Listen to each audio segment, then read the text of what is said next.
Welcome to episode 210 of Real Health Radio. You can find the show notes and the links talked about as part of this episode at 7, so the word all spelled out, seven-health.com/210. At the beginning of September, we're going to be starting with new clients again, and this will be the last time that we start with clients in 2020. So client work is the core of the business and is the thing I actually enjoy the most.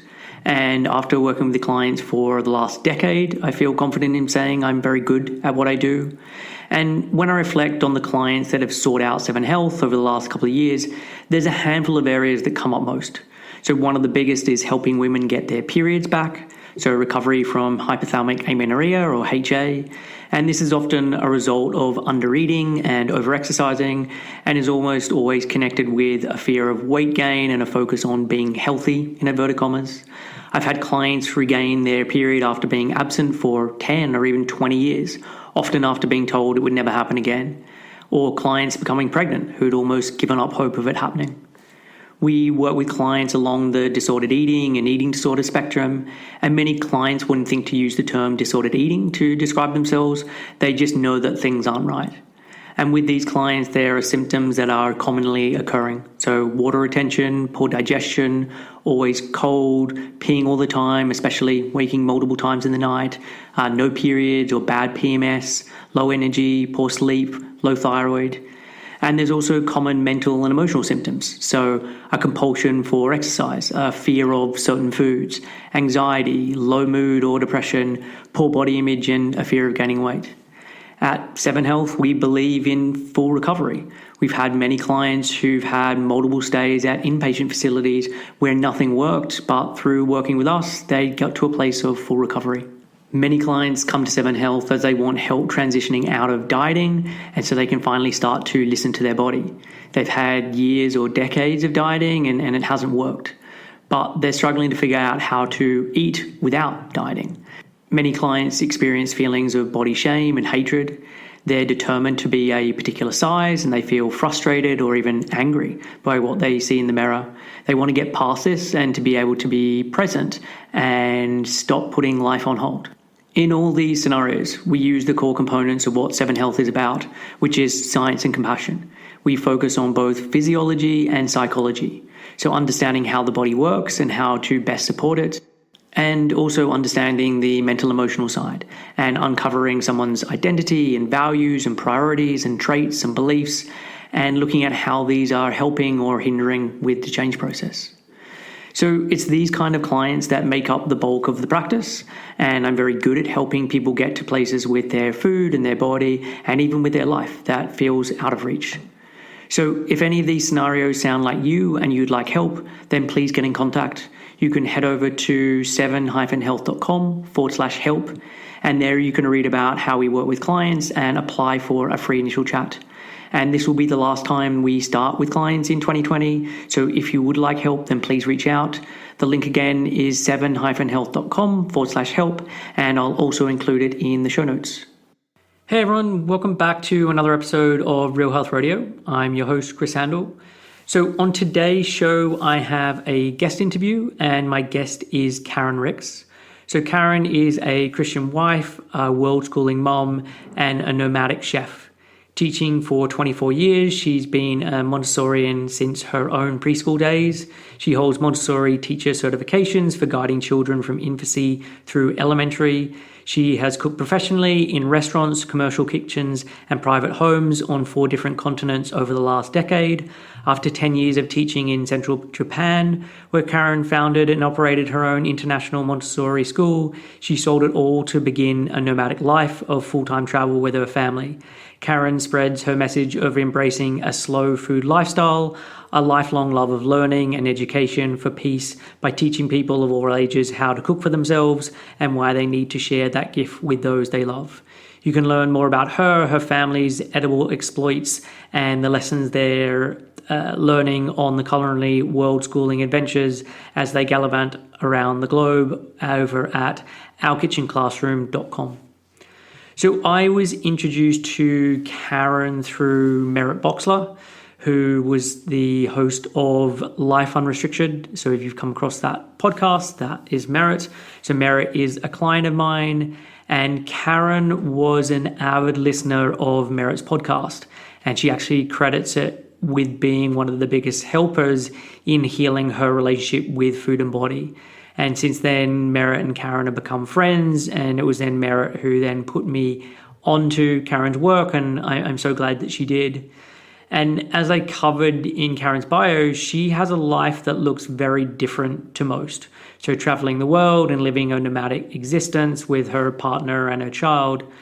And why I wanted to have Karen on the show and to have this conversation was really just to demonstrate what is possible when food and body image issues are no longer taking up space in your head.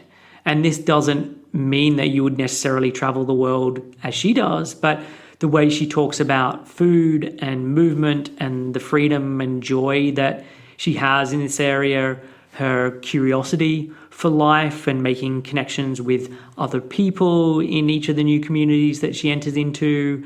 There's so many positives that just can be taken from this, even if your life experience is very different to Karen's. So as part of this conversation, we chat about her upbringing and how food and dieting featured as part of this, her moving from the US to Japan and subsequently opening a Montessori school and also teaching ice skating, her going through the journey with healing her relationship with food and exercise and what this looked like and the things that helped and made it possible. And we chat about the homeschooling or the world schooling that she does with her son and how kids can be great teachers of how to be in the world and the fascination and just natural curiosity that they have, as well as then touching on some of the places that Karen has lived in. So Italy and Albania. So there's a lot that we cover, and Karen really does have just a beautiful story. So let's get on with the show. Here is my conversation with Karen Ricks. Hey, Karen, thank you for joining me on the show today. Thank you so much for having me, Chris. I'm really excited to be here. So you are someone who has, such an interesting story. And when I started to put together the questions for today, I realized there's so many aspects of your life that I want to chat about. You cook, you travel the world, you homeschool, and many or maybe even most of the listeners are going to have a life experience that is different to yours. But I feel there's many lessons or ideas that can be taken from what you're doing and applied to other areas of life. So I'm really excited about today's conversation and what we'll get to cover. But I want to just start with you as a kid. So what was food like in your household growing up? Well, I grew up in Southern California, which I didn't realize until after I moved away, going to school in New York, that there was an incredible abundance of things like fresh produce available all year round. And it was a really amazing thing for me to discover as an adult, just, like I said, the incredible abundance that was available in my childhood that I didn't realize was not the reality for everyone everywhere. But also backing up against that abundance was the scarcity of food insecurity. So there were periods where my mother was raising me as a single parent, along with as many as 5 siblings at a time in the household. And so there were a lot of us in the house, and sometimes there was plenty of food and sometimes there was not so much.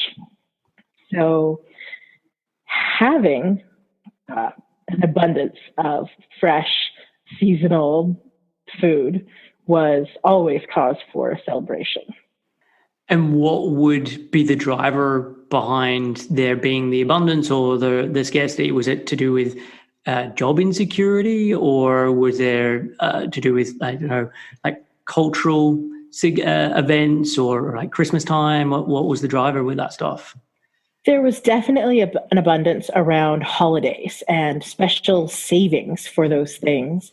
But as a single parent, my mom often struggled to provide for all of us, not because of job insecurity, but as a teacher, she was employed during the school year. And then when it was not the school year, then things were different too.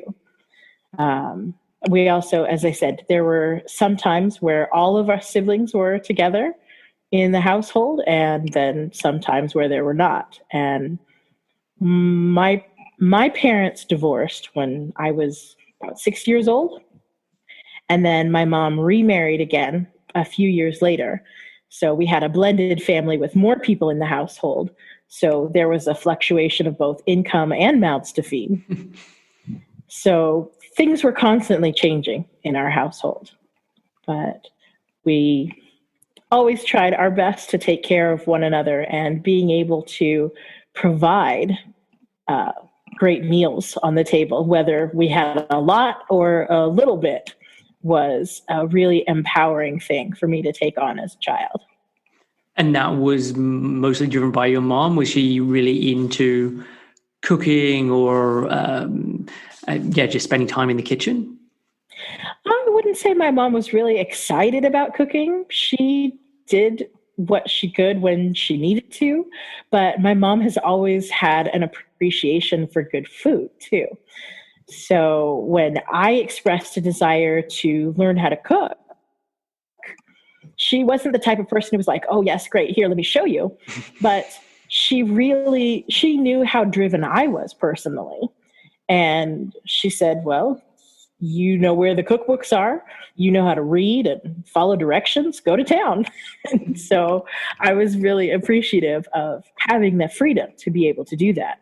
And again, it wasn't until I was an adult as a teacher and I began working with other parents who were not as willing to give their children free rein in the kitchen that I realized what a gift that was that my mother had given me. And so that is a huge driver behind the work that I do today as a cook, as a teacher, not just for young children who have that same desire to explore in the kitchen like I did, but for parents, giving them the opportunity to see how much educational value it has, as well as how much self-confidence and independence it really inspires in their young children. So helping parents learn to let go and encourage children in the same way that my mother encouraged me. That's a huge driver for me.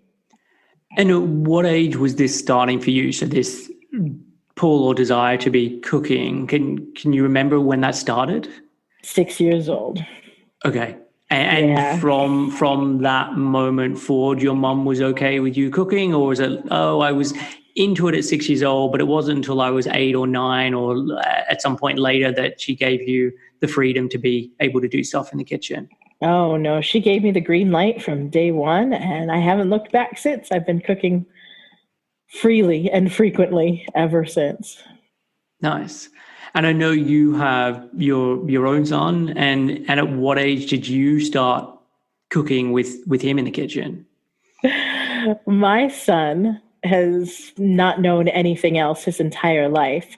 He was literally probably just a couple of months old and sitting on my hip in a sling, like a baby carrier, and reaching out to grab a wooden spoon to help me stir. So he has literally never known anything else but being able to help in the kitchen. And so it's interesting. So I've got a 2.5-year-old, and I love and struggle with him being involved in the kitchen. And it's this thing of like, I know how important food is. I know how much more he'll enjoy things if he is involved. I know how much he'll learn from participating and getting to do things with me. And so there is this willingness where I'm like, I can see all the benefits here, but in practice, it's probably one of the most stressful things that I ever do is when I try and cook something with him, and trying to make bread with him or even pancakes with him. Can be the quite first thing stressful. I always talk with parents about is exactly what you acknowledge. What advice the would you fact have that we recognize as adults in that realm? That it takes time, it takes practice, it takes exposure, and the growing and developing coordination to have the sorts of skills in the kitchen that give us that independence as adults. So we recognize that, just like, at age 2 or age 5 or even 10 or 15, that our children have these growth and development needs, and they're not going to be able to do everything perfectly from the beginning. But in the same way that we don't limit the types of foods that we want them to try or the different places that we want them to be able to explore, we also don't want to limit their ability to have this exposure in the kitchen, because we recognize that as they learn, as they grow, as they have this practice, that their skills will continue to grow and develop. So as soon as you recognize that it's important, then you can start to tackle what you addressed, which was that personal stress that you have. And why, as adults, does it cause us stress or this fear or anxiety of working with children in the kitchen? Well, as I said, from my personal experience, there's anxiety about the food and possibly being wasted. When there's not a lot of food to go around, we want to make sure that we're very careful with what we have.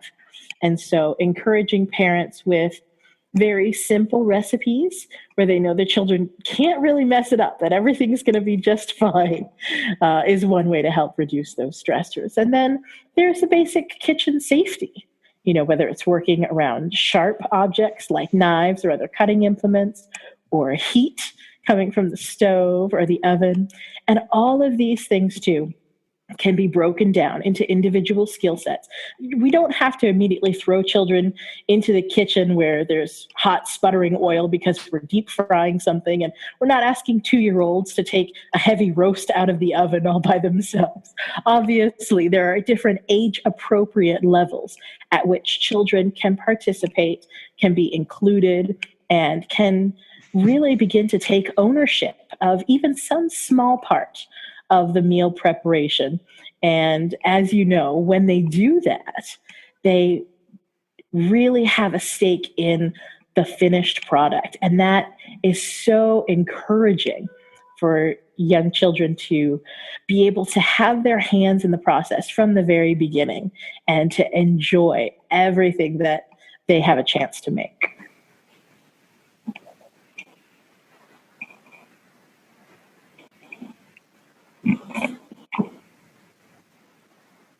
Yeah. And when I think of where my stress with it comes from, it's the same place that it comes from with pretty much every stressor I have with a young child, which is just time. Mm-hmm. Like if you have all the time in the world, then it is completely okay. If it takes you 45 minutes to get dressed, it takes you 45 minutes to get dressed. But it's always when you're trying to get something cooked in a specific amount of time, or how long it takes you to do it as a solitary individual, and then you're trying to do that with something else. And so that's normally where you butt up, or at least for me, I butt up against it, where I'm like, but this is now taking longer than I intended, or there is now going to be a lot more cleanup than would usually happen. And so, I think that's part of the bit that I need to get around. And that is one of the things that I think has been so when there is more time available, or me being relaxed now about things in taking 2020 longer than they otherwise with would. The global pandemic and so many more people spending so much more time at home, is that issue of time has suddenly shifted for so many families, so many parents, recognizing that, well, wow, we're not out taking the kids to soccer practice or, to this activity or even to school and back. And so we have more time to spend together as a family. And how can we best utilize that time? What things have we been putting off because we didn't have time that we can now really slow down and enjoy together? And so it's been really exciting for me to see more and more families getting together and spending that time in the kitchen preparing meals together.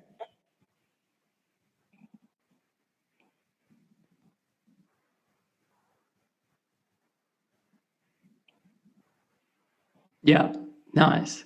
And so just going back I to did. In your fact, childhood and maybe into as young adolescence, so as are you probably someone 8 who years has a old, history I of remember dieting? receiving this book that was supposed to be all about health and confidence for young women headed into adulthood.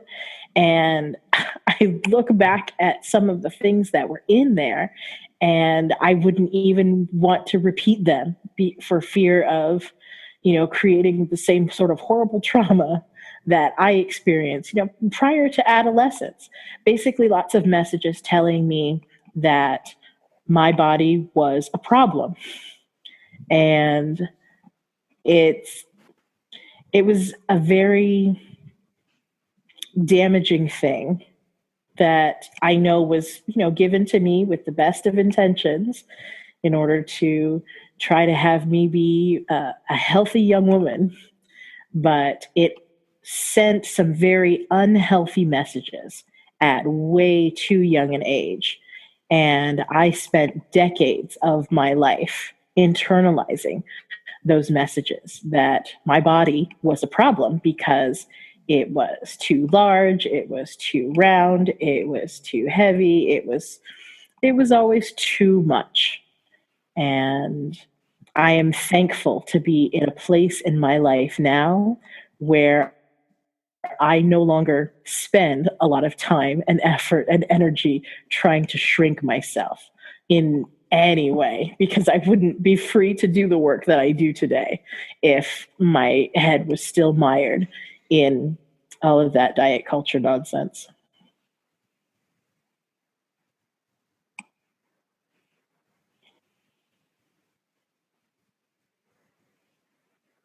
Yeah.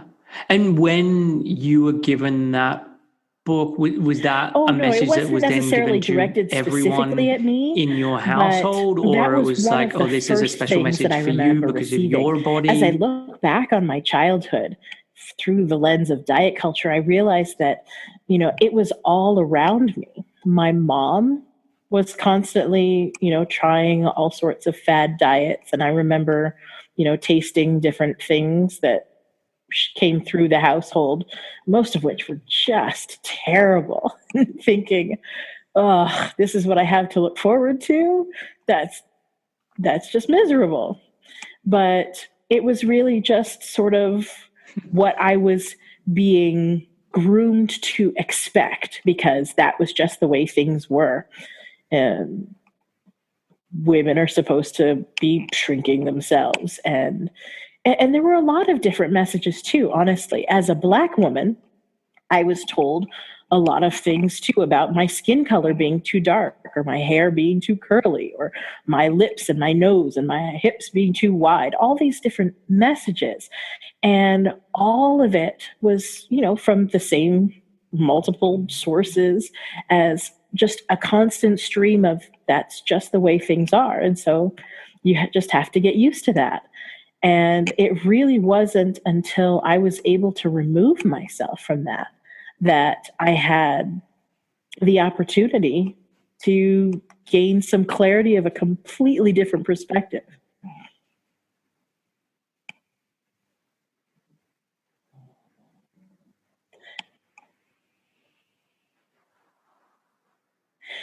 And when you Well, I say would remove say yourself from some that, of you it mean started by initially going when I left traveling home to and go being to in different school places at of the world, 18. But or yes, in some even other more way? so back in 2007, when my husband and I left the United States and moved to Japan.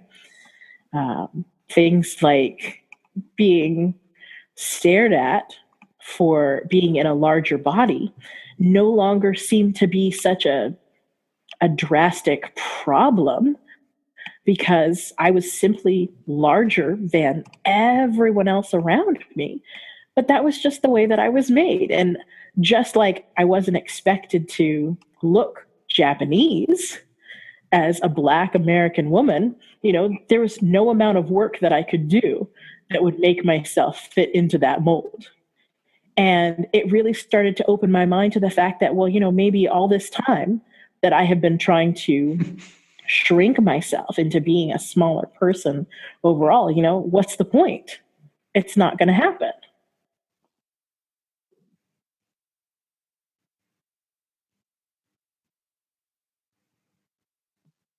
Yeah. And so did you have periods of being smaller and being bigger and like being on diets and off diets, and that was just an ongoing thing that really did run on for decades? It absolutely did, yes. And I had lots of periods. I've always been a very physically active person, and I've always enjoyed food.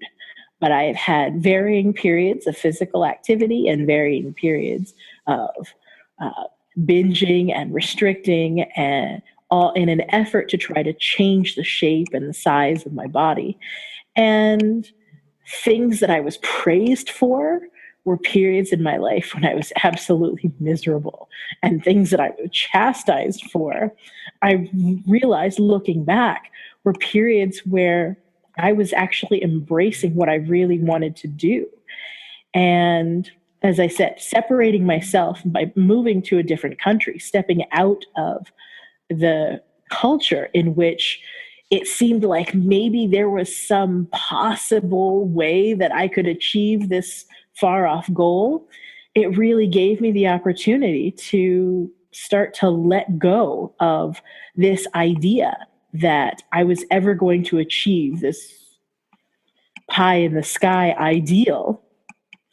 And what was most helpful was not just the letting go, but having something else positive to redirect my energy and my effort. And that was the teaching that I was doing.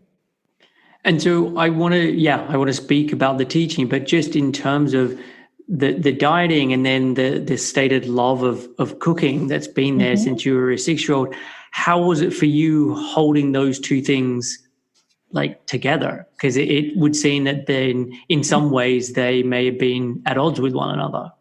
Absolutely, they're at odds with one another. It felt like a constant internal tug of war. I want to be able to enjoy this great food, but I also am being pulled this idea that I can't have that, or I can't have too much of that, or I can't have it too often. And so, yeah, it was a constant struggle. And so then you mentioned the teaching side. So when you finished school, did you know you were going to get into teaching, or what did your schooling and then your studies after that look like? Oh, I have always been a teacher. As the oldest child in the household, I've taught my younger siblings. My very, very first paying job was before I was even a teenager, and I was teaching piano lessons to the other girls in my Girl Scout troop. So teaching, and I come from a family of teachers even too. My mother was a lifelong teacher, and other family members as well. So I feel like I was born into it, and it just took a little while for me to embrace teaching as the profession that I would eventually enjoy in a classroom setting for a while, and in the teaching of food and cooking that I do now. But I've always been a teacher, and I am a teacher at heart. And so before you moved away to Japan, were you teaching back in the US? Is that what your job was? Yeah. And you were teaching Montessori as well? That's right. Yep. And so for anyone who's unfamiliar with that term, or has heard that term but doesn't really know what it means, are you able to explain what Montessori is? Sure. It is a method of didactic education. Lots of people like to think of it as really hands-on, in which, especially young children, Montessori is most known for the education of young children, in which young children are able to interact freely, choosing their work from the various learning materials that are available to them in their educational environment. And so Montessori children select their work freely, work with a variety of specially designed didactic materials, a hands-on method, including things that might be heavy, and metal and wood and glass, from even the youngest ages, from infancy and toddlers. and they have the guidance of Montessori trained adults to help direct that learning process. And is that the education that you'd had? Like, is that why you were pulled in that direction, or there was some other reason that you got into it? Yes, I went to a Montessori school as a child from preschool, and that was really sort of the foundation from which I began my formal education. I later went through public schools, and when I was drawn back into teaching in the classroom, it was a Montessori school in my neighborhood where I was first able to volunteer. And being back in that familiar early childhood education setting and watching the children exploring the learning materials freely, I felt right at home again. And so I went on to continue Montessori studies and work with young children. The Montessori primary classrooms are mixed age between the ages of 3 and 6, and elementary school classrooms are also mixed age between 6 and 9 and 9 to 12. And shortly after my son was born, I even studied Montessori guidance for infants and toddlers as well. I had been working with the director of a school in the United States to expand their program to include infants and toddlers before my husband and I moved to Japan. And I never expected that the Montessori school that I would end up opening for myself would be outside of the United States, but it ended up being one of the most incredible experiences of my life. So yeah, let's talk about that in terms of your move to Japan. So before moving to Japan, where were you living in the US? So my husband and I were living in South Carolina when he was recruited to teach English for the largest Japanese English language school in the entire country. And so I actually worked with the director of that school, and we had made arrangements for me to train my replacement in the elementary classroom where I was teaching. And I was just going to be gone for a year. And my husband and I had plans to leave, and then we were going to come back. And we just enjoyed ourselves so much. We ended up staying in Japan for 10 years. Wow. And had you done much traveling as a child or as a teenager, even in your early 20s? Was that like something that was really common and it was a big hobby of yours, or somehow you just moved to Japan and that was like one of the first things you'd done? Well, it wasn't the first time that I traveled. Growing up in Southern California, I used to cross the Mexican border on a regular basis. And this was back in the days when you didn't need a passport to do so. So international travel had always been a part of my life. And I always had an incredible wanderlust. My husband and I traveled around the United States, and we went on a big trip around Europe for our honeymoon. But moving to Japan was definitely way outside my comfort zone. In fact, it took my husband years to convince me that that was really something that I would be able to do. And so I thank him for that on a regular basis because, as I said, we had left intending for it to be just 1 year, and we were planning to return to the United States. But that was 13 years ago. We've been back to visit a few times, but we haven't had a permanent address in the United States for the last 13 years. And you said moving to Japan was out of your comfort zone. So what aspects of it before you moved felt like they were going to be the most challenging for you? Oh, absolutely everything. The very idea of it was overwhelming at first because we weren't talking about picking up and going as tourists. In fact, when I finally first thought I was coming around to the idea, and I told my husband, well, I guess I could get used to living in Tokyo, he replied that he wanted to live anywhere but the capital city because he didn't want to be in a place where we could literally kind of put ourselves in an English bubble. But at the time that we were discussing this, we didn't speak any Japanese. We didn't read or write or understand any Japanese. We didn't know anybody who lived in Japan. In fact, we didn't know anybody who had ever done anything like what we were contemplating. So every single aspect of what we were about to undertake was brand new to us. Are you someone who considers yourself an introvert, an extrovert? I would say I'm extroverted. Okay. And your husband? My husband is much more introverted. Okay. And did that, I mean, especially now that you've moved so many times, the fact that you're introverted, do you think that, you're extroverted, do you think that that helps with that process in terms of meeting new people and becoming part of the community?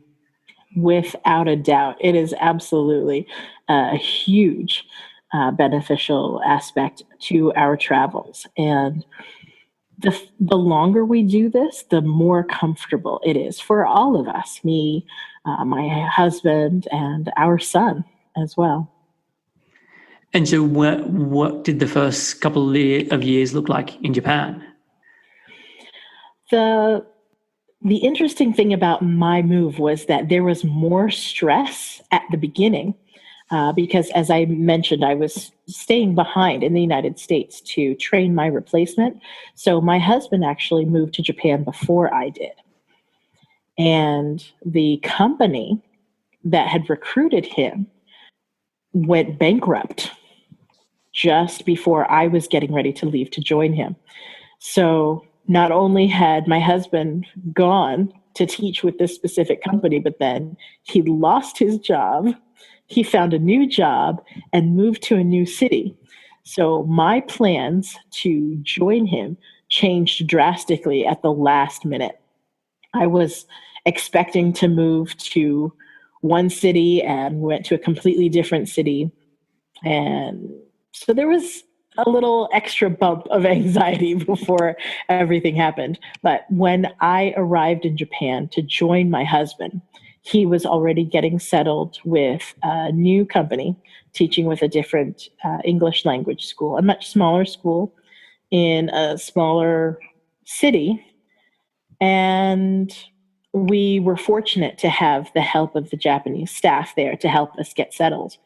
And so I was just really being a tourist and exploring the city while my husband was out teaching.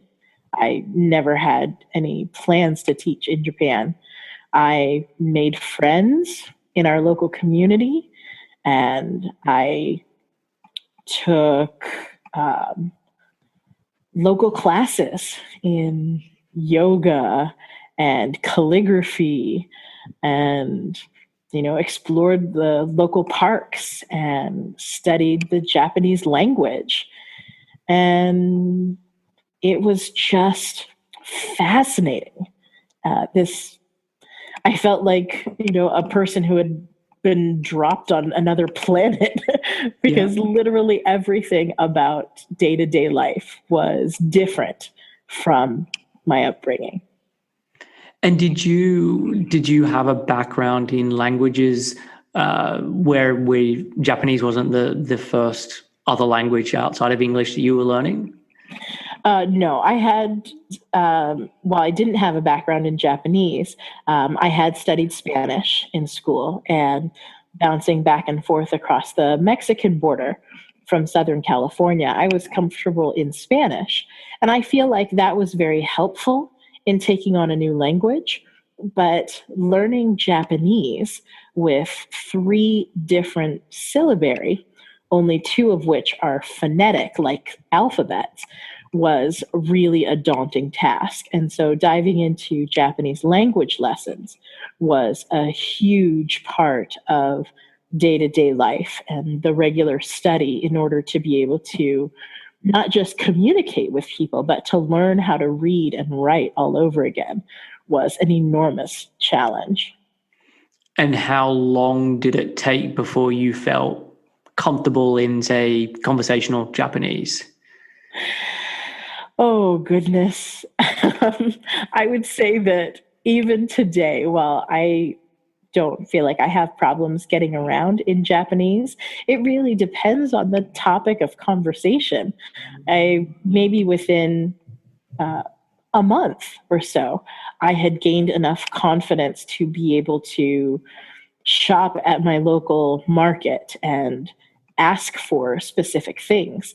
But as much as I knew how to ask a question of where is this or what is this, for example, the fact that I don't have much of an accent when I speak in Japanese would lead people to assume that my fluency level was much higher than it really was. And so the answers that I would get were frequently well above my level of comprehension. So there was always this aspect of maybe a little trepidation in understanding when I would attempt to engage in conversation. But that's part of the excitement and the adventure of living in a new place too. Yeah. And do you think, again, your extroversion helped with that over your husband or not? Absolutely, it did. In fact, he will acknowledge clearly that my desire to get out and communicate with other people on a regular basis was one of the things that helped make him more comfortable, not just in the process of staying, but again, as we have continued to move from one country to the next, that it's something that I might not necessarily be comfortable with, but I can gain in skill relatively quickly enough that survival language skills are yet another tool in our travel bags. Yeah. And when you're moving to these different locations, which we will get into in more detail in a moment, are you very conscious of wanting to then be part of the community or really getting to know people in the local area as opposed to just you guys staying as a family unit and just moving to a new location because it's, I don't know, pretty or it's got good weather? Oh, no, we're absolutely committed to becoming involved in the community when we move to a new location. And it's a huge aspect that helps to determine, where we're going to live and what sorts of activities we might get involved with, how we get to know our neighbors or other people in the community. There's such a richer, deeper level of cultural and linguistic immersion as we get to know our neighbors and make friends everywhere we live, that it really makes for an entirely different lived experience than traveling as a tourist and just being on vacation somewhere. Yeah. And so going back to Japan, so when did you end up opening the Montessori school there? And how did that come about? Well, we actually opened the doors to our international Montessori school in 2011. And this was just 4 months after my son was born. Now, the reason that came about actually was for a couple of years before that, I had made a friend who was a Japanese mother and also a teacher who was fluent in English and who had lived in the United States for a little while. And upon returning to Japan, she wanted to be able to continue to expose not only her own children, but other young children to the English language. And so she was teaching these mommy and me style classes in the local community center. But she was looking for a partner, somebody to help her teach these classes. And so we were introduced to each other by a mutual friend, and we worked together for a few years. And it was a lot of fun. It was a chance for me to continue to use my teaching skills. And the more we did that, we were working with moms and their toddlers before the children were of the appropriate age to go to their local public or private school as elementary students. And after a couple of years, several of the mothers who were really happy with the things that their children were learning began to ask me, well, my child is getting old enough to go to school, but I still want them to take English class with you. When are you going to open your own school so I can bring my children to your school? And that was really how our international Montessori school began. It was the moms who had been coming to these community center classes with me and were ready to take it to the next step. And with you, was that something that you thought, hey, I really want to be doing this? Or, okay, this sounds like something that's bigger than what I want in my life right now? You said you had a son by that stage. So yeah, was this what you were really dreaming of, or were you kind of more reluctant in getting involved? I love teaching, and I had imagined opening my own school. I just never imagined that it was going to happen at that stage in my life or in parenthood, because my child was still, an infant. He had literally just started crawling right before we opened the school.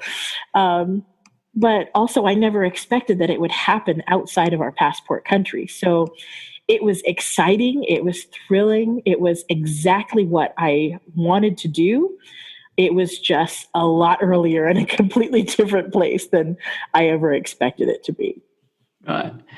And just coming back to, you talked earlier about your own issues around dieting and body image, and then being in Japan and that helping you in a sense because you were so much of a fish out of water. Mm-hmm. But did going through all of these other experiences help as well? Because I guess one of the things that can be so difficult with breaking free from dieting or disordered eating is the difficulty with uncertainty and living with the uncertainty of, I don't know what's going to happen. How am I going to deal with this when X, Y, or Z happens? And it sounds as though you are just perpetually in a state of that and realizing, hey, I'm doing this and I'm able to survive, and not just survive, but I'm able to do this and really enjoy it. So did that aspect help in terms of being able to break free? When it comes to my relationship with food, what helped me even more than worrying about or overcoming the uncertainty was the positive redirection of not so much focusing on the food that I was making and consuming for myself, but the food that I was making and teaching and sharing with the children and the families that I was teaching to cook. And food and cooking lessons were a huge part of my teaching almost from the very beginning. I told you about the Japanese mom with whom I was co-teaching for these Mom, Me, and Me classes. And one of the first things that she and I did was to take a look at how she laid out her lessons and ways that we could streamline the process to make it easier, not only for both of us to plan a series of lessons, but to be able to execute over a period of not just the next couple of weeks or couple of months, but planning out an entire year's curriculum. And one of the very first things that we did was to move away from a lot of the disposable paper crafts that young children are always constantly bringing home. Yeah.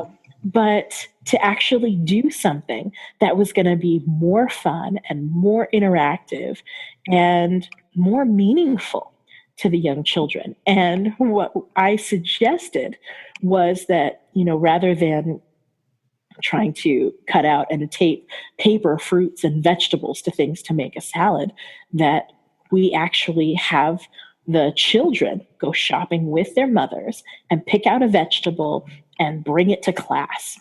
And so we had a whole month of studying vegetables and naming and identifying and describing these vegetables.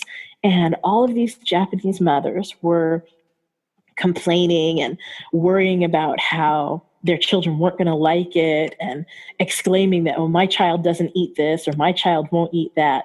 And by the end of the month, everyone had brought together a variety of vegetables and chopped and tore them up, and we mixed up our own salad dressings, and everybody pulled together this big, beautiful, colorful tossed salad, and every child ate everything that they put on their plates and asked for more, and every mother was absolutely amazed. And I was so incredibly excited by how they literally inhaled the lesson. They were eating it up. And everybody was learning, everybody was having fun, and everybody wanted more. And at that point, that was where all of my attention and energy and enthusiasm was directed. I was like, if I can give them more of this, if we can create more of that, everybody is going to have so much fun and learn so much more in the process. And so as you're going through that, had you then already reached that place of freedom, or you're going through that experience and looking at the disconnect between how those kids are getting involved and really loving it and what you're trying to tell them to do, and then your own relationship with food? My relationship with food was growing more. I would say I was relaxing the rules because I was embracing the childlike enthusiasm with which the children were approaching it. Yeah. As I was teaching and interacting with them. And that was the positive redirection that my brain needed so that I could get out of my head and get rid of, like I said, the rules that I had spent so many, like literally decades internalizing. Yeah. And I could start to let that go and realize that didn't have to apply to me anymore. Nice. And you said the rules that you were internalizing. How aware was your husband of all of your thoughts and behaviors around this? Was this something that you tried to keep to yourself and just do on the side without him knowing, or he was very privy to everything that was going on? Oh, no, this is something that my husband and I have shared in over the years, both of us being physically active and enjoying food, and also being in larger bodies and being made aware of that and being told that that was problematic from way too young an age as young children. That was something that we have both discussed and been working through on our separate journeys, but also together for the entire time that we've been together. And did having your son, did that also help, or had that already shifted by then? Having my son shifted everything into overdrive because all of a sudden it wasn't just about me anymore, but about this entire new human being that I'm responsible for as well. And so all of the lessons that I had been working to, the diet culture lessons and rules that I had been working to remove from my brain, suddenly took even a bigger place on the back burner, because that was way, way less important than helping to provide for this brand new human being. Yeah. And all of the wonderful things that I knew I wanted to instill in him from birth meant that improving my relationship with food and correcting all of the negative self-talk to make sure that that didn't come out of my mouth and enter into his ears, that became a much higher priority for me as well. Yeah. And it also, what I've found a lot with clients is when they remove the dieting or that being such a focus in their life, it can often create this void where, because that has had such a big part of their life, other interests and hobbies has fallen by the wayside. And it also sounds from your experience and what you're talking about is there were just so many things that were going on in your life and so many interests that when you were able to create space, rather than creating a void, you were instantly being able to fill that up with so many things that you were really passionate about. Absolutely. I'm passionate about so many different things. And it's really exciting not to have to waste time and energy on all those things that didn't mean anything, that weren't helpful in my food journey for all of those decades. Because as I said, now I have so much more time and energy to spend on all the other things that I love to do. And so when did you then make the move from Japan to the next location? And what was the next location? Well, we lived in Japan for a total of 10 years. And it was, goodness. Sorry, I'm just getting really emotional because it was such a huge leap in the journey as well. We sold it all and we moved to Italy, and I went to cooking school. Nice. Well, and what were you learning to cook in Italy? Oh, everything. We were in Sicily and we were making fresh pastas and breads and ice cream and pulling vegetables up out of the ground and plucking fruit from the trees. We made and we ate absolutely everything. And it was really, really exciting to have kind of launched this new chapter of our food journey in conjunction with this exciting new physical journey from Japan to Italy. And so when you moved to Italy, was the thought that you were then going to be there for an extended time? So in the same way that you had been in Japan, or was that the start of you being in locations for a much shorter amount of time and that being an intentional thing?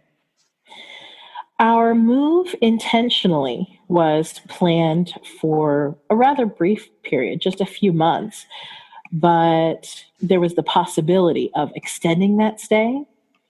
And when that opportunity fell through, but another one opened in the UK, that was when we realized that our journey to location independence had really already begun, that we had already moved successfully from Japan to Italy, and we could continue on our move from Italy to the UK. From there, we went on to Mexico. And after each successive move, we realized, we could keep doing this theoretically indefinitely. And so that's just become another exciting part of the adventure. And is there parts that you miss about being in one location for a much more extended amount of time, where you do have a house that then becomes your own, and then things that you not necessarily just accumulate, but where there is this feeling of, I don't know, maybe roots of being in a place? Yes and no. There is a special sort of freedom that comes from living out of a backpack, knowing that you can pack up and, be in another country, on another continent within a very short period of time. But as I said, we've also been really intentional about making friends, getting to know our neighbors, learning the local language, and really immersing ourselves in the communities in which we live. And so there is that sort of, little pang of the heartstrings that says, oh, I want to stay here. But there's also the call of adventure that says, well, there's this other new place that you have yet to explore, and lots more exciting people to meet and places to go and foods to experience as well. And is this, because the thing that I think about when you're saying all this is just your ability to be really flexible and deal with not necessarily uncertainty, although that is there, but just being so open to new experiences all the time, which for a lot of people, that's great when they're on holiday or for a limited amount of time, but it sounds as though that is pretty much your ongoing life. And so I wonder if I'd met you in your mid-20s, would I have already been able to guess that this was your type of of being, or is this more of a learned skill? Oh, I would absolutely say that this is a learned skill, because when I was in my 20s, I could not have even imagined the life that my family and I are leading now. I didn't know that there was such a thing. I'd never heard of anything like that. I certainly didn't know anyone who even dreamed of the possibility as well. And the more we practice it, the better we get. So it is definitely a collection of skills that I truly believe anyone can learn and improve if that's something that they really want to do. And as a couple, I mean, how has that either helped or hindered things by being world travelers? Is that, yeah, what are the things that makes it easier on, and what are the things that makes it more challenging with? Well, my husband and I actually just celebrated our 20th wedding anniversary. Nice. And we have spent more than half of our married lives living outside of our passport country. And him being a white male and me being a Black American woman, we have both experienced what it feels like to be in the minority, which, considering the racial tensions in the United States right now, Yeah. it a very traumatic experience at times, but it has also helped to strengthen our bonds as a family. And so I think that world travel has definitely benefited our relationship. Nice. And in terms of your son, so one of the things that you do is world schooling. Is that the correct term? Yes, it is. And so was that something that has come about because of your traveling in terms of more of the homeschool side of things, or was when you were in Japan, was he going to a regular school and the homeschooling has kicked off because you're now traveling the world? Well, it's interesting because I had never heard the term world schooling until actually just before we left Japan and started our full-time travels. But as I reflect on what world schooling really means to us, I've been world schooling all my life. World schooling implies the sort of jet setting lifestyle that people imagine that we have, this life of global travel and seemingly living on vacation. But what it really is about being intentional about the ways in which you learn. And what we do is we learn from everybody we meet, from every place we go, and from every experience that we have in our day-to-day lives, and recognizing that people can be world schoolers even if they never leave their hometown, or they can be nomadic world schoolers as we are, traveling full time and learning in a variety of different global locations. Nice. And in terms of what does a school day look like then?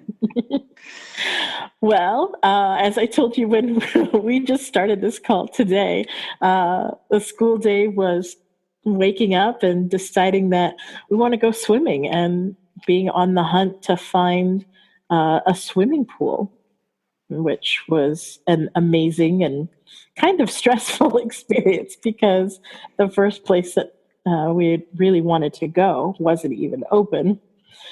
And then again, there are the added challenges of coordinating transportation in a new to us language that we're still mastering. But our days are never quite the same. We might wake up one day and decide, we don't really feel like going anywhere or doing anything. And so a lot of the interaction that we have with other people is virtual. Or we might have a day where, we decide we're going to get up and go out and get lost in our community, go shopping, go, explore and find a new shop or a new market, find something that we don't recognize and ask about it and bring it home to cook up a brand new to us meal. Every day is different, and it's really driven by those things about which we're most passionate. And so what are the things that you're most passionate about, or what are the values that you're trying to instill as part of this way of educating? Well, one of the things that is really amazing, especially as an outgoing person like myself, or my son is pretty outgoing too, is that upon discovering that Worldschooling was even a thing, we found ourselves in an entirely new community of Worldschoolers, hundreds and thousands of other families just like ours, not all of whom are nomadic travelers necessarily like we are, but families who are educating their children outside of the traditional school setting, learning from a variety of different passions and interests and activities all over the world. And so, for example, my son loves to play video games. He can connect with other world schooling children on safe platforms that we have screened through the parents, and the children can connect and play these games with one another at all hours of the day and night from all over the world. My son also happens to be really, really physically active too. So whether it's swimming or playing in our local trampoline park or rock climbing or doing an outdoor obstacle course, we're always finding an amazing number of different physical activities and things where we can get out and move our bodies joyfully and just have fun exploring what it means to move and to run and jump and play. And of course, having studied cooking and loving food, I'm really passionate about exploring the various new to us foods that are available in different parts of the world as we travel, and getting to know more about the culinary traditions everywhere we go. And so wandering around in the markets, I've made friends with local shop owners, and, a trip to the market could literally be an entire week's worth of world schooling lessons, learning about where something comes from, how and where it's grown, the sorts of traditional dishes in which it's normally prepared. There are so many myriad lessons involved in those things, and the language lessons that are involved in connecting with the people that grow and raise our food, and the cooks who teach me how to prepare these different things. It's a wealth of information that I don't think another even 10 years here in Albania, where we're currently living, would allow me to master all of that before, we might move on to another country or even another continent and continue our explorations. Wow. And it just sounds like curiosity is really leading so much of what gets taught on that day, where it almost, you have an experience and then that just leads down a rabbit hole of, okay, well, this is what was the starting point. Let's dig into this even more and see what else we can find out about this topic. Absolutely. Curiosity definitely leads.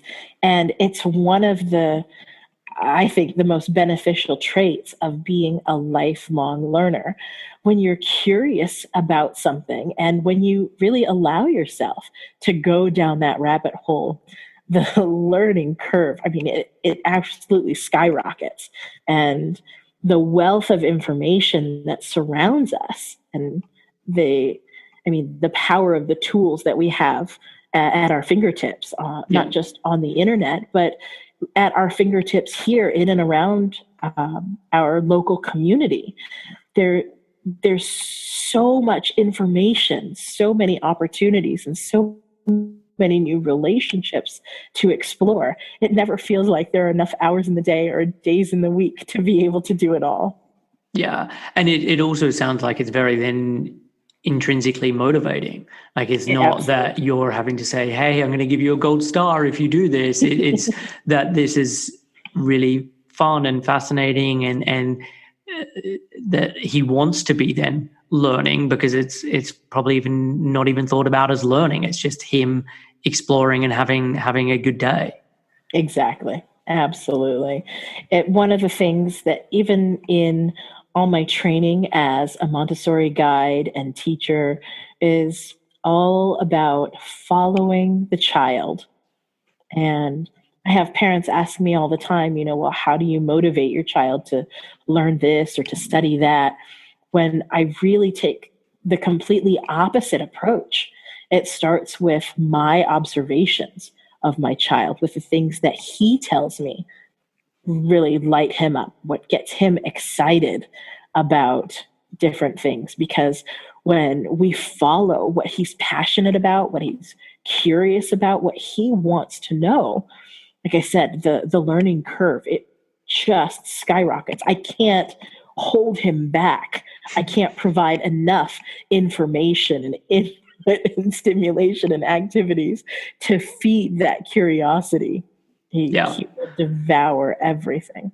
And it's fun, not just to watch as a parent, but to participate in. I told you how physical my son is. We had the opportunity last year to see the circus here. They had this big performance at an outdoor amphitheater here in Albania, and our eyes were just alight. It was absolutely fascinating. And my son was like, well, I can do some of the stuff that, those guys did. And like a contortionist, he put his foot behind his head. And I'm like, oh my goodness. Wow. Well, if that's what you want to do, then, let's see how we go about doing that. And amazingly enough, we were able to connect with a gymnastics and tumbling and circus coach who was a member of the national circus here in Albania, and take tumbling and acrobatics lessons. It was just so much fun. And my son,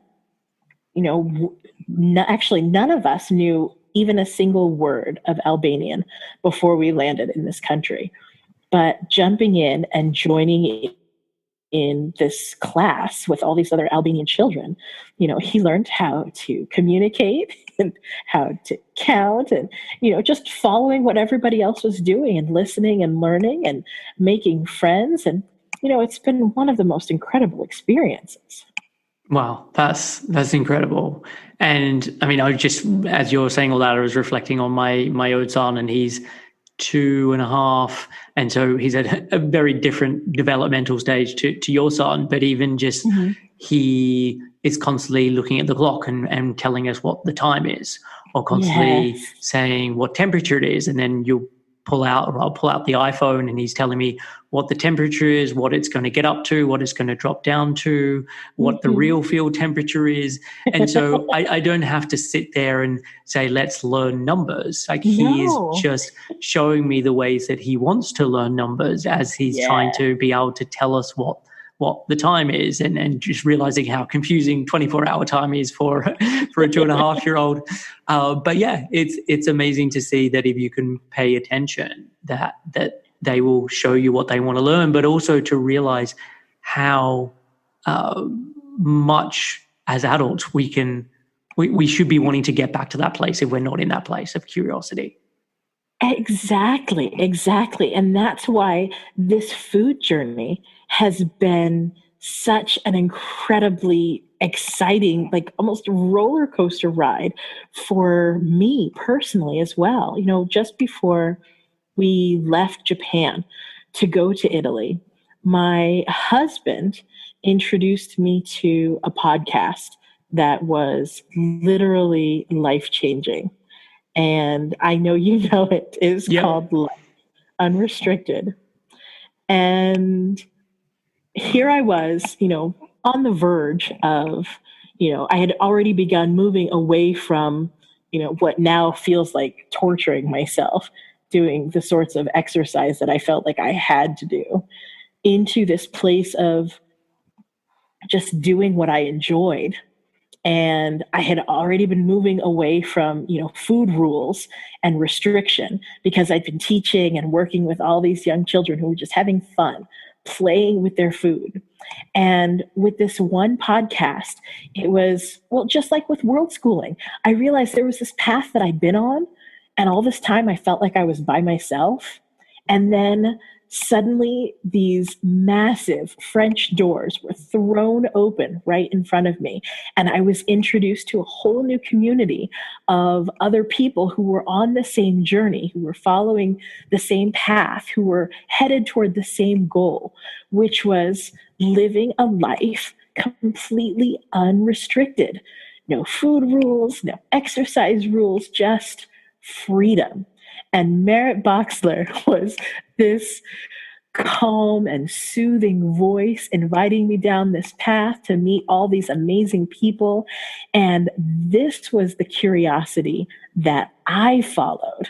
And I was just enthralled. It was like coming dancing into this party that I hadn't known I really wanted to be invited to, but I was excited to meet everybody there, because everybody knew something that I'd been dying to know, and I just didn't realize I needed to know that yet.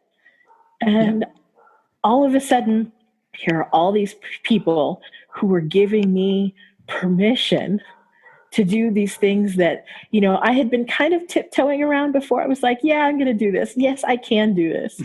And suddenly it was like rolling out the welcome mat, and I was being told I could dance freely in this new realm that had yet to be explored. And it's been, like I said, nothing short of life-changing to be introduced to body positivity and health at every size and true food freedom. Wow, that's amazing. And I've had many a client who has said similar things about Meret's podcast, and I wish it was still going, because I think she's an incredible interviewer, and she had wonderful guests on, and she's so comfortable in front of a microphone and had such amazing things to say. And so I'm so glad that it had such an impact on you and has helped you to get to the place that you're at now. It absolutely has. And it may have gone away for now, but I have hopes that it might be revived in the future. Yes, I do too. And you mentioned there about your exercise as well. And so you talked about your son being so into exercise and just loving to move his body in a joyful way. So what did exercise previously look like for you? What were you doing? What was going on in that realm? Well, like I said, I've always been a very physically active person, but there were the things that I did because I enjoyed doing them. And then there was the ways in which I exercised that felt like torture, but I only did it because I thought I had to try to shrink my body. And so as I really began this body positivity journey, what I allowed myself to do was to turn my back on the stuff that had been torture, the things that I was just forcing myself to do because I thought I had to. And I really fully embraced the movement that was joyous, the things that I wanted to do because I like it, because it feels good. And it's been another part of really stepping into the fullness of who I am, is accepting and embracing my role as a physically active person in a larger body. And I have to be honest, I kind of take pleasure now in shocking and surprising people at the things that I love to do, because they don't expect that a person in a larger body would do them. Like I mentioned the trampoline park, which my son loves. I love it too. It's, kind of nice to go with a child in tow, but honestly, I would go without him too. Bouncing on the trampolines really just feels like flying, and it's fun. Definitely. Yeah, we recently got a trampoline here for my son, and it's not mostly for him. It is mostly for me. Like I've been wanting to get a trampoline for forever, Yes. and it was just he was then the cover for why we now have a trampoline. And yeah, it's amazing, and I love that you say that. And I wish as adults, more of us would be confident enough to say, yes, I have a child. And yes, the child has, but no, that's for me. I really want to do that too, because we'd love that. And it saddens me sometimes that, we kind of get boxed into this role as adults, and, we're supposed to be more serious and responsible and, whatever, but we can have fun too. Yeah, definitely. And I mean, ice skating. So yeah, how does that fit into your story, and where does that fit in terms of the spectrum of joy or non-joy with exercise or movement? Oh my goodness. I always wanted to go ice skating as a child. And, I mentioned I grew up in Southern California. Well, my mother, both of my parents grew up on the East Coast in the United States and moved to California in part to get away from the cold weather. So when I begged my mom as a young child to go ice skating, she says she took me once. I don't remember. She says I was very small, like maybe 2 or 3 years old. But she was absolutely miserable. She hated it because it was freezing cold as an adult to sit in the stands and, watch the children on the ice skating rink. So she took us to the beach instead. And I love swimming, so that was great. But I still always wanted to skate.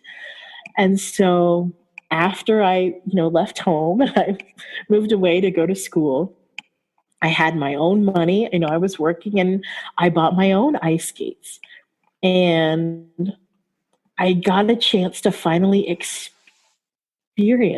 what it was like to spin around in circles over and over and over again in a way that feels like it would never stop. And that for me is like the essence of joyful movement. And so I kept studying. I was in a place where I could skate freely and not a lot of instruction. So, I was teaching myself a lot.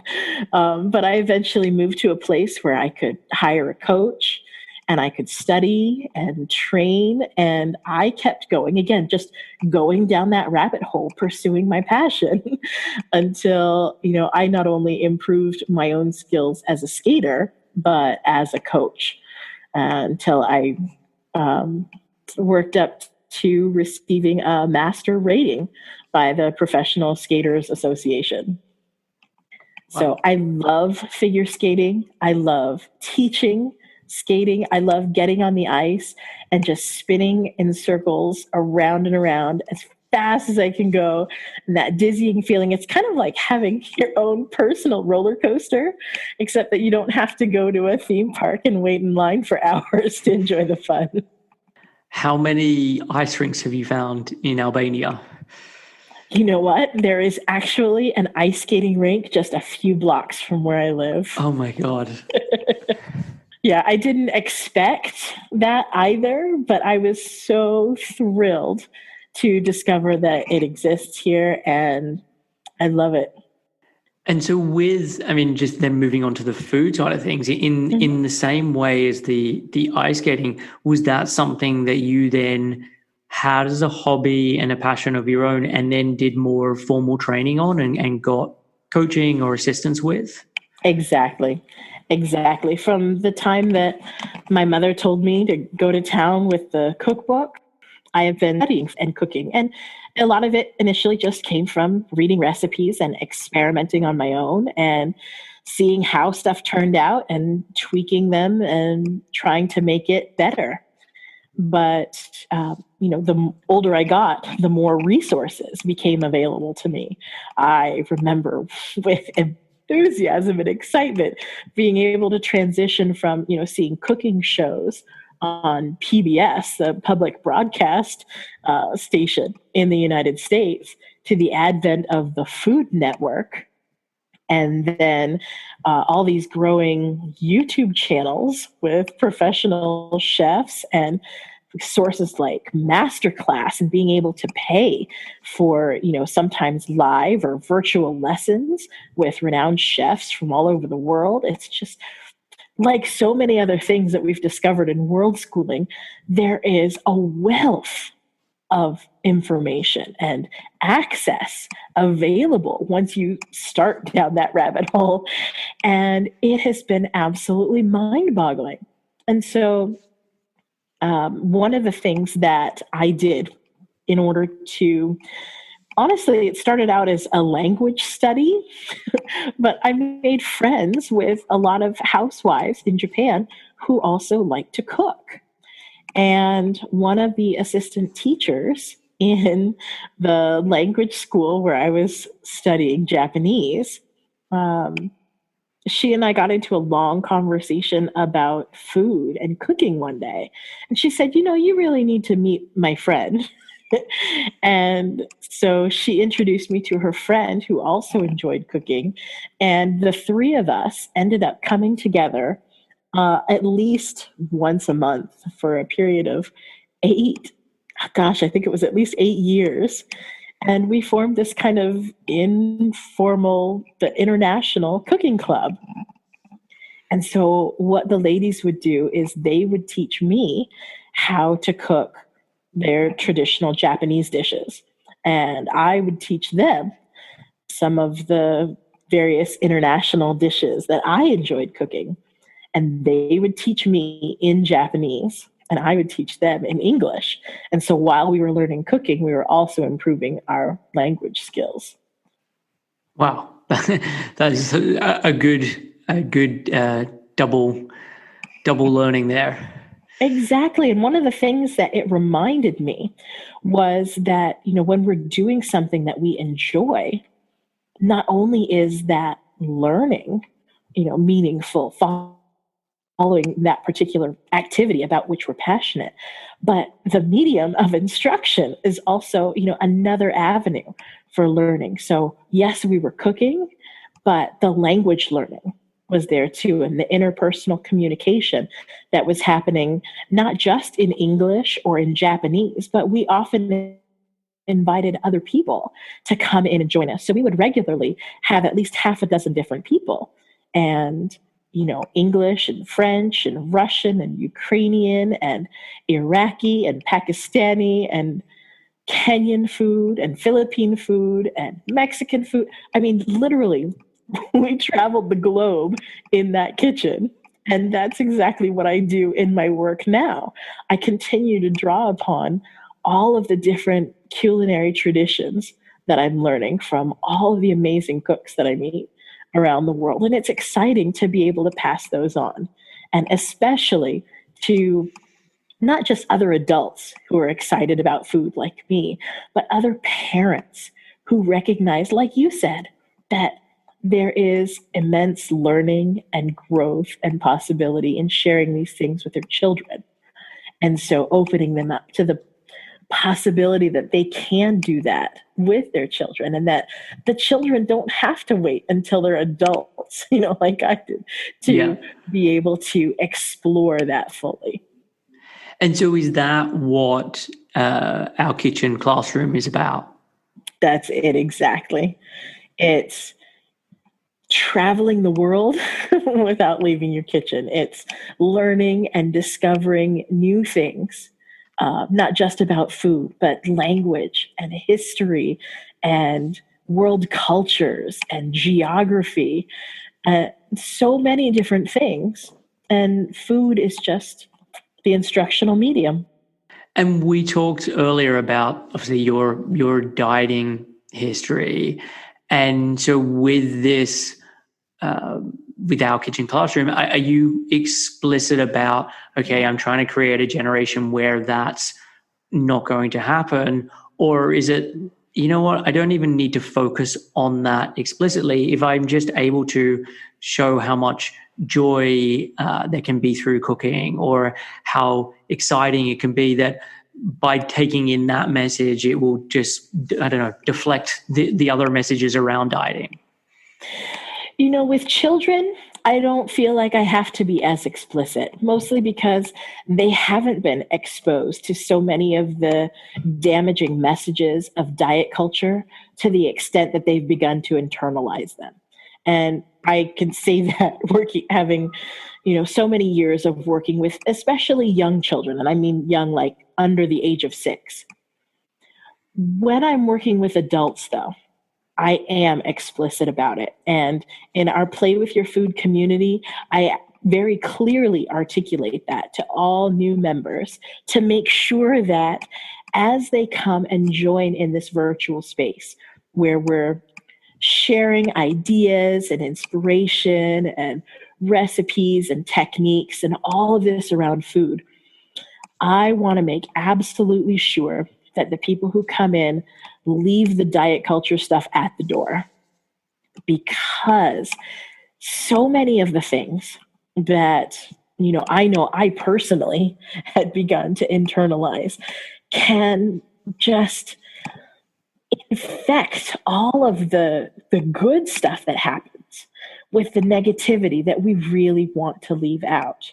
So with adults, I am very clear. If people have, particular dietary restrictions, whether by choice or, because of allergies or medical conditions or something, that's absolutely okay.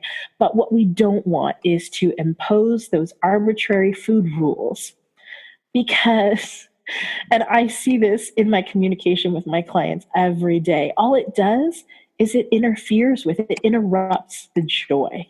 It interrupts the love, and it just gets in the way of play.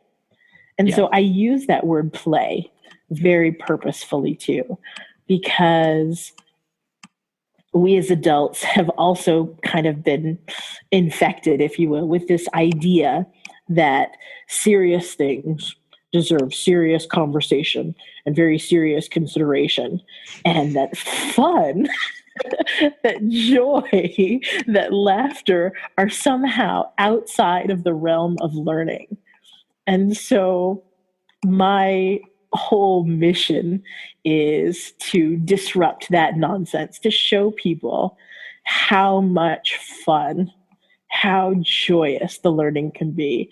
And when we play with foods and we make all the foods delicious, it's just extending a warm invitation to welcome everybody to the table. Nice. And how many, is it a lot of people who are in that group are coming from a place of recovering from dieting, and they really need to be having that message be quite explicit, because that's just the kinds of people that you're attracting? I attract a really wide range of people, and I wasn't as explicit in that messaging when I first started, probably more so because I think most of my initial clients were more focused on the cooking skills and techniques with young children. But as our kitchen classroom continues to grow, as I grow and continue to gain in confidence, as I'm more and more comfortable sharing more about my history, my background, the trauma even that has brought me to the place that I am today, I find that I am attracting more people who have similar traumatic food histories like I do. And it's because of wanting to create that safe space for all of our fun food fans that I am as explicit as I am now about making sure that people are kind and compassionate, and sometimes even just careful about the sorts of self-deprecating things that they've gotten used to saying about themselves Yeah. that, we have to be more conscious about eliminating from our vocabulary, because our words have power. And I want to be sure to encourage and empower people with the words and the messages and the pictures and the lessons that I share. Yeah. And I think that you've done a great job in terms of picking a title, in terms of play with your food. You're saying a lot with including the word play in the title. So hopefully people are getting a sense of what they're going to get before they get very deep into it. Yes. And I was really intentional about that. And I do literally play with food. I know my introductory video where I invite people to introduce themselves to the community. I'm juggling oranges, So I want people to embrace the fun and the playful aspect of it. And I know that as adults, sometimes for us, that's really hard. Yeah. It takes a lot of practice to set aside the rules that society has told us we have to follow in order to be able to try something new. And it's a lot of fun for me to help people kind of break down those walls and learn to enjoy something that has, maybe not always been an enjoyable experience in their lives. Yeah.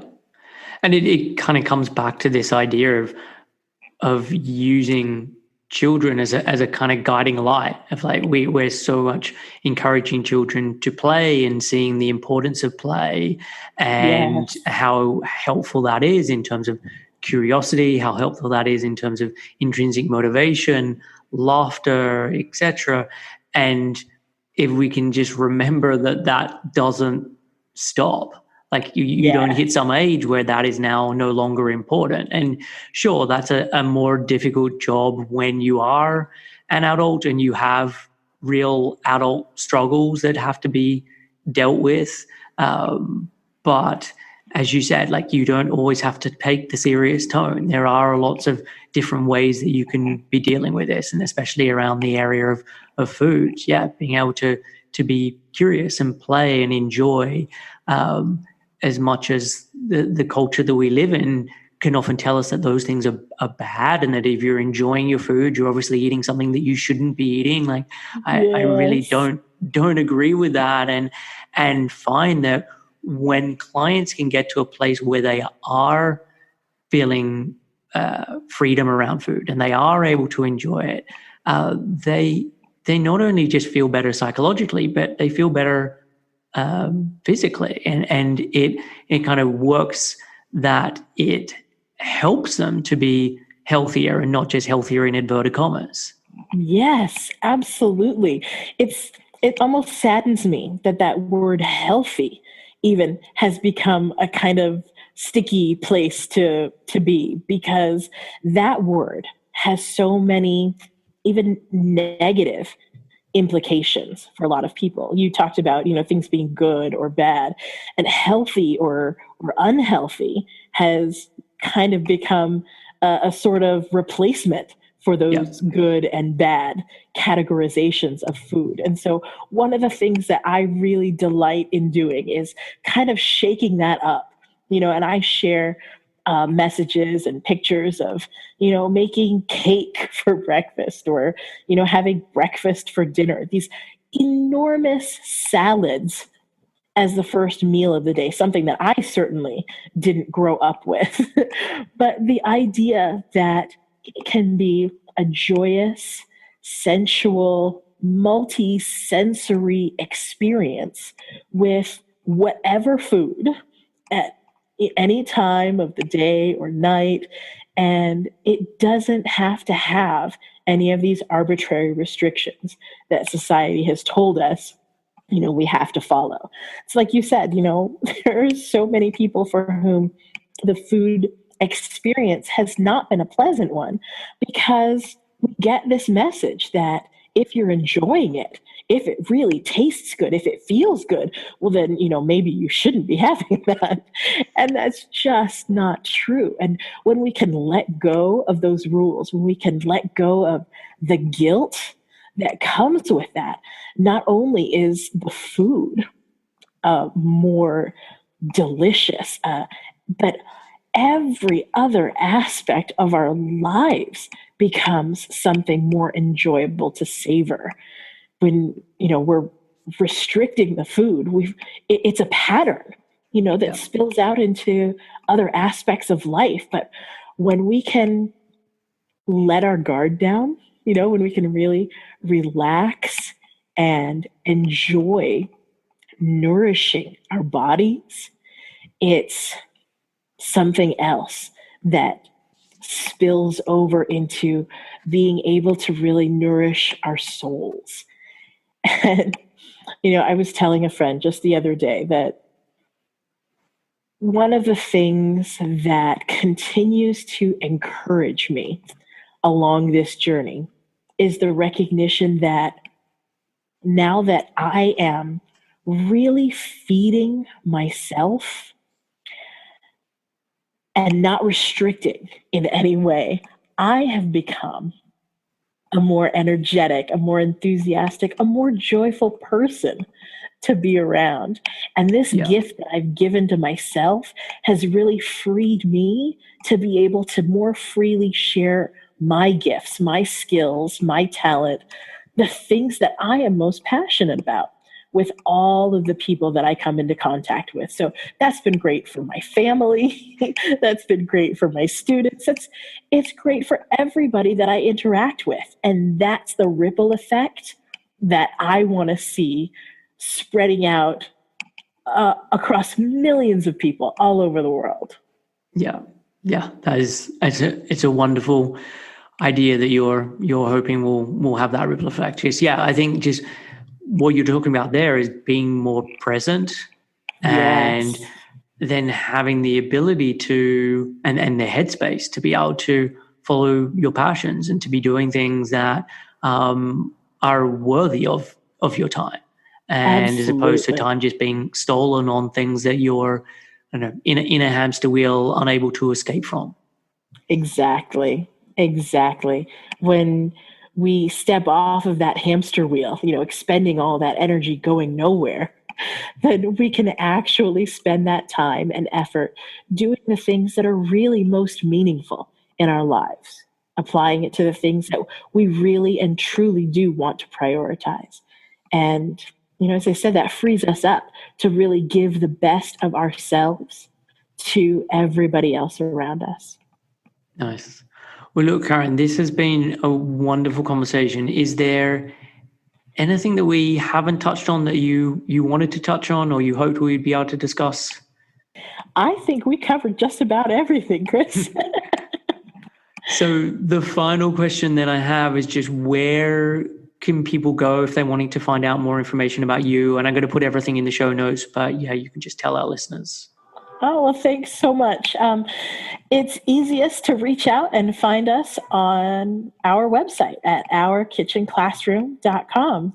And from there, obviously, we have other links to our other presence on social media platforms, our Play With Your Food community, where we share all of those, fun, inspirational ideas and just snapshots from our day-to-day food journey, wherever we happen to be in the world or wherever we might like to be.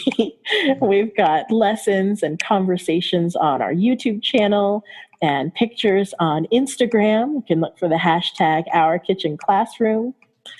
And people can follow me personally too. I share so much of our travel journey and the things that inspire the food on my personal Facebook page as well. And I love when people have had a chance to listen and hear snippets of our story and want to follow and learn more. So feel free to reach out on any of those and just say hi and tell me you found us here in this great conversation with you, Chris. Perfect. Well, look, I will put all of that in the show notes. And yeah, thank you so much for your time. This has been incredible. And it's so lovely to hear about your journey with food and to the place that you're at now, but also just the world travel and the living a life that is very different to many people, but is working so well for you guys. Well, I really appreciate you giving me the opportunity to share just a little bit. As I said, when I was a child, even just a few years ago, I I never knew that it was possible to live a life like this. And so it's a real privilege to be able to share that with your listeners and give them the opportunity to dream bigger and to imagine even more. So that was my conversation with Karen Ricks. She is such a bubbly human being, and her life and way of being is a testament to what can happen if you get to the other side of issues around food and body.